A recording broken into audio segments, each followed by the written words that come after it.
परम तारक अनंत ज्ञानी श्री हरिहंत परमात्मा सभी जीवों का कल्याण करने के लिए धर्म तीर्थ की स्थापना करते हैं। धम्म मंगल मुख्यठम अहिंसा संयम तव देवावितम नमन संधि जस्य दम्मे स्वयं। 10वें काली की ये गाता है। 10वें काली की ये गाता है धम्म मंगल की। इसमें कहा जाता है, इसमें सुनाया जाता है, धर्म ही उत्कृष्ट मंगल है। धर्म ही उत्कृष्ट मंगल है। और जीवन में यदि आचरने जैसा है, जानने जैसा है, करने जैसा है तो धर्म ही होता है। क्या करने जैसा है? धर्म। But if you see in the world then there is 300 अबोध धर्म है। कितने? इस दुनिया में यदि देखें तो 300 से ज्यादा इस दुनिया में धर्म पाए हो। धर्म की बात आती है, धर्म करने जैसा है, लेकिन कौन सा धर्म करने जैसा है? यू नो, कौन सा धर्म करने जैसा है? यदि आपको पूछूंगा तो आप बोलोगे कि जैन धर्म करने जैसा है, because we are belong from the Jainism.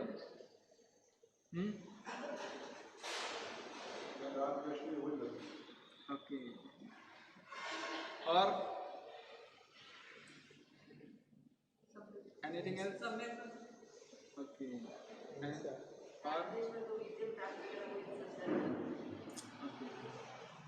Anything else? तो ज्ञानी बपन कहते हैं, महापुरुष फरमाते हैं, अहिंसा संयम और तप। धम्म मंगल मुख्यतम अहिंसा संयम तप।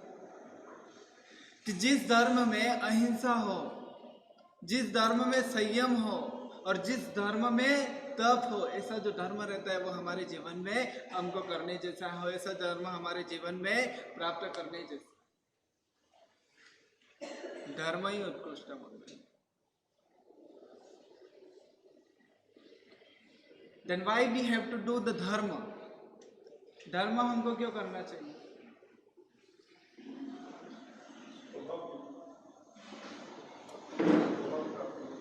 स्वभाव।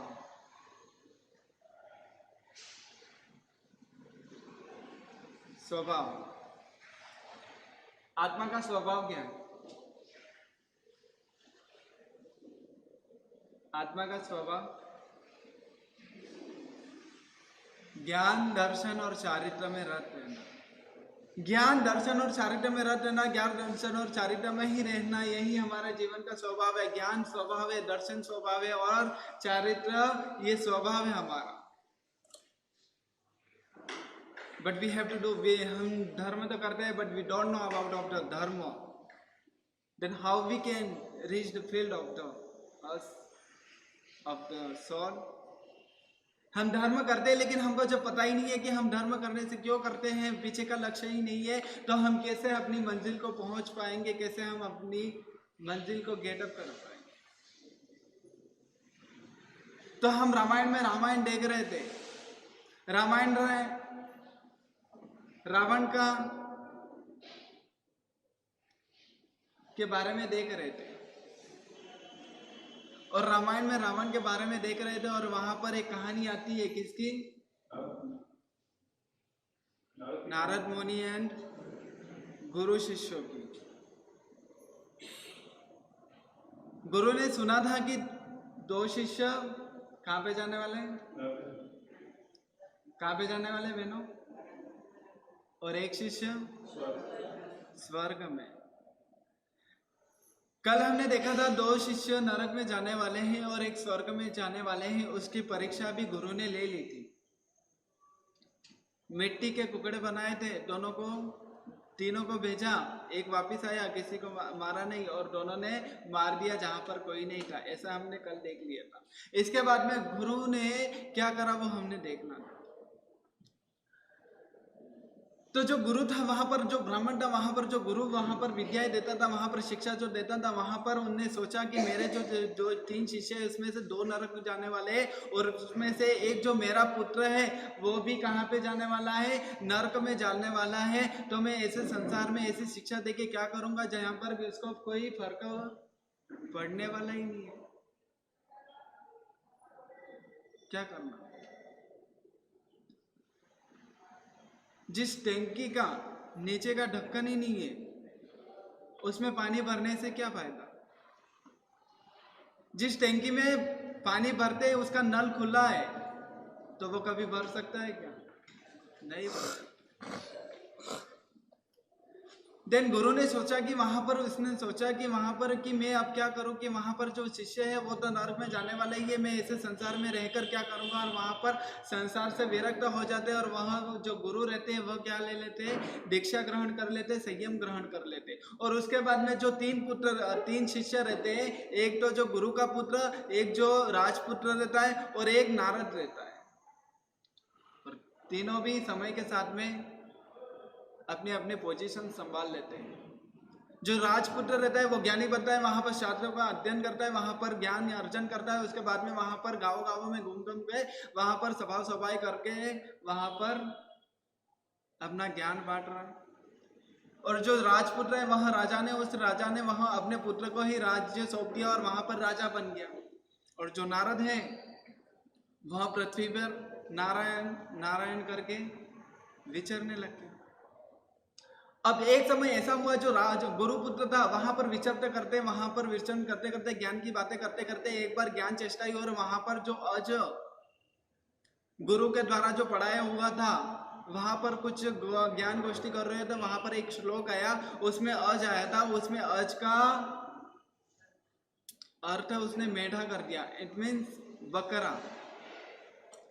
वहां पर हवन की बातें चलती थी, वहां पर यज्ञ की बातें चलती थी और यज्ञ की बातें चलती थी। वहां पर जो श्लोक था उसमें अज आया था, अज का वहां पर जो अर्थ था, वहां पर उस गुरुपुत्र ने उसने अज का अर्थ क्या कर दिया, बकरा कर दिया। यानी हवन जो होता है, यज्ञ होता है, उसमें जो बकरा रहता है उसका होमा जाता है।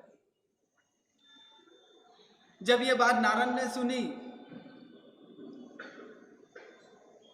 क्योंकि तीनों एक ही कक्षा में थे, साथ साथ पढ़े हुए थे, जो उसने सुना वह नारद ने भी सुना।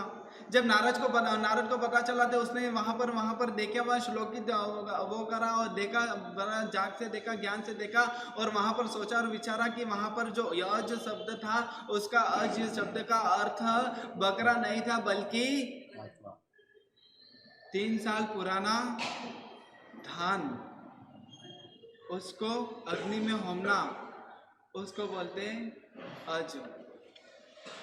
लेकिन दोनों की आपस में डिस्कशन हुई, लेकिन वो जो गुरुपुत्र था वह माना नहीं, वह अपनी बात पर वहां पर अड़िग रहा और जड़ था वहां पर, जिसके कारण वह भविष्य में नरक में जाने वाला तो था ही करी। इसके कारण वहां पर उसकी बुद्धि नहीं सूझी और वह अपने वाक्य को बदला नहीं। लेकिन जो नारद था उसने बहुत समझाया, बहुत समझाने का प्रयत्न करा, लेकिन प्रयत्न करने के बाद में भी जब नहीं समझा तो वहां पर जो तीसरा पुत्र था, जो शिष्य था, जो कौन बन गया, अभी राजा बन गया, उसके पास में गए।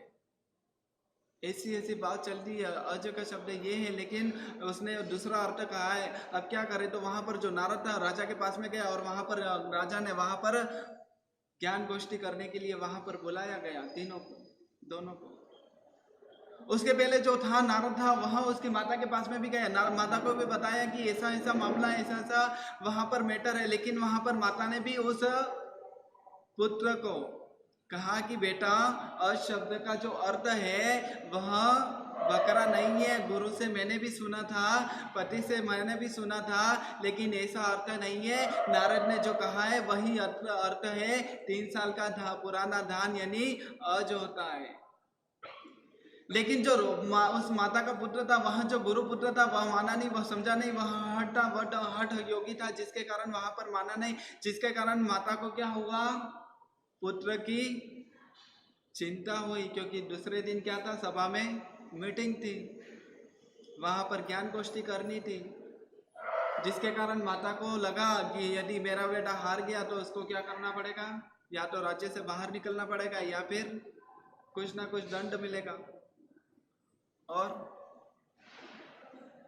तो वहां पर जो माता थी उसको चिंता सताने लगी, बेटे की चिंता सताने लगी। और बेटे की चिंता किसको नहीं सताती है, बेटा भले कैसा भी हो, लेकिन चिंता तो चिंता होती है, माँ तो माँ होती है। तो वहां पर क्या हुआ, जो माँ थी उसको चिंता होने लगी बेटे की कल क्या होगा, जिसके कारण जो माँ थी वह उस राजा के पास में गई और राजा को याचना करने लग गई कि मेरे पुत्र जो कल ज्ञान गोष्ठी होने वाली है उसमें अज का जो अर्थ है वह वास्तव में बकरा नहीं है, बल्कि क्या है, 3 साल पुराना धान। तो नारद ने जो कही हुई बात है वह वास्तविकता है, वह सच है, वह रियल है। लेकिन मैं आपसे पुत्र की भिक्षा मांगती हूँ, आप जब कल न्याय करोगे तो अज का शब्द क्या करना, बकरा करना। क्योंकि आप पढ़े हुए, आप गुरु के पास में पढ़े हुए, और मैं भी आपकी गुरु माता कहलाती हूँ, जिसके कारण आप, मैं गुरु को माता कहलाने के कारण मैं आपके पास में एक दक्षिणा मांगती हूँ, और दक्षिणा के रूप में आप मेरे को ये दक्षिणा देना कि मेरे पुत्र को बख्श देना। और शब्द का जो अर्थ है उसका अर्थ बकरा करना। राजा बोला मैं सत्यवादी हूँ, इस नगर में, सभा में, इस गांव में, नगर में, हर जगह पे मेरे को सत्यवादी कहा हुआ है, मेरे को सत्यवादी की घोषणा करी हुई है, और यहाँ मेरा लेवल है, मैं इस लेवल से कैसे विचलित हो सकता हूँ, कैसे उससे बाहर निकल सकता हूँ। लेकिन फिर भी माता ने कहा कि ये दक्षिणा है, ये दक्षिणा आपने जो भी शिक्षा अर्जन करी है उसके रूप में मेरे को गुरु माँ को देनी पड़ेगी। अब बेचारा वो भी लज्जित हो गया, अब क्या करे तो क्या करे। और उसने सोचा अब माँ तो माँ रहती है, उसके इमोशंस के कारण वह आंखों में आंसू आने के कारण वह देख नहीं सका, और बात पे हाँ भर दी, ठीक है कल जो भी हो जाएगा हम आपके पक्ष में बात रखेंगे। अब वहां पर अंदर ही अंदर सेटिंग होगी, अंदर ही अंदर मीटिंग हो गई, और दूसरे दिन जब वहां पर सभा हुई और वहां पर जब बारी आई न्याय सुनाने का, लेकिन वहां पर जो राजा था उसने क्या कर दिया, जो अज शब्द का अर्थ था वह क्या कर दिया, बकरा कर दिया। और जैसे ही ऐसे बकरा नाम दिया, वहां पर अर्थ शब्द का जो अर्थ था वह गलत अर्थ दिया, जिसके कारण वहां पर जो उसका सिंहासन था वहां पर टूट पड़ा, वहां पर नीचे टूट पड़ा, क्योंकि वहां पर देवता प्रकट हो गए थे और देवता कोपायमान हो गए थे। देवता वहां पर उस पर क्रोधित हो गए थे कि तूने ऐसा झूठा व्यर्थ, ऐसा झूठा न्याय दिया, और उसको, उस देवता ने उस राजा को मार दिया। अब मार तो दिया, अब राजा तो खत्म हो गया, लेकिन जो देवता था वहां पर उसी वहां पर ही मंडरा रहा था, वहां पर ही रुका हुआ था, जिसके कारण वहां पर उस राजा की गादी पर जो भी बैठता था उसको भी मार देता था, जिसके कारण वहां पर जिसके उसके 10 पुत्र थे, 10 पुत्र में से जो जो पर गादी पर बैठा उस 8 पुत्र कर उस देवता ने मार दिया। आखिरी में 2 बचे, उन्होंने वहां से भाग गए, एक मथुरा नगरी में गया और एक नागपुर शहर में गया।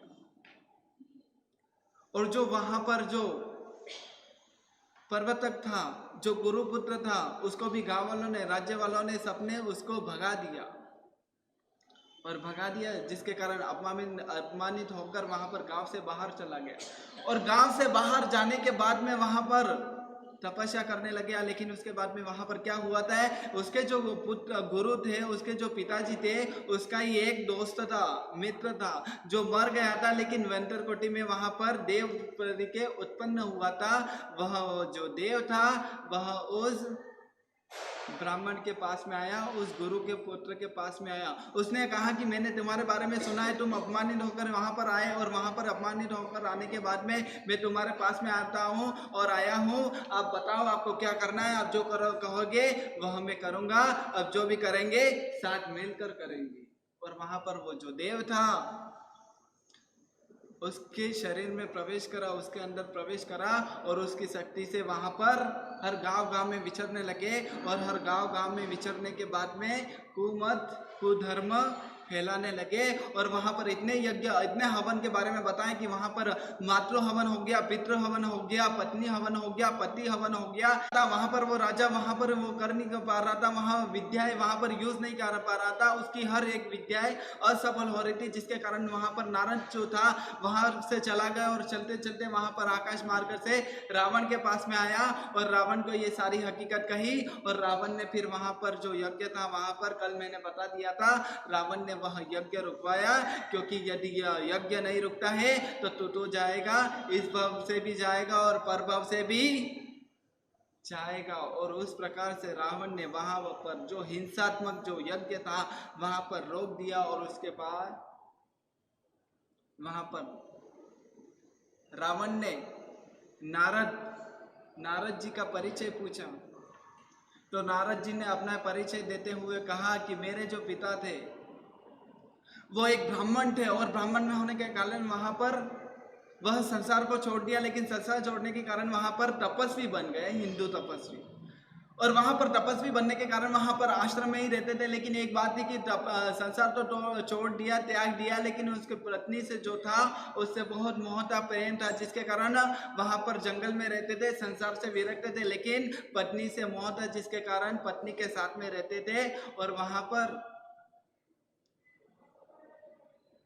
गृहस्थी भी चलाते थे और वैराग्य भी अंदर होता था, तो दोनों तरफ चलाते थे। अब वहां पर दो जैन मुनि है, जो दो साधु थे जैन मुनि, वहां पर दो मुनि आए और वहां पर दो मुनि आने के कारण वहां पर कहने लगे कि ये जो ब्राह्मण है उसने अच्छा करा, संसार छोड़ दिया, संसार छोड़ने जैसा ही है, लेकिन छोड़ने के बाद में भी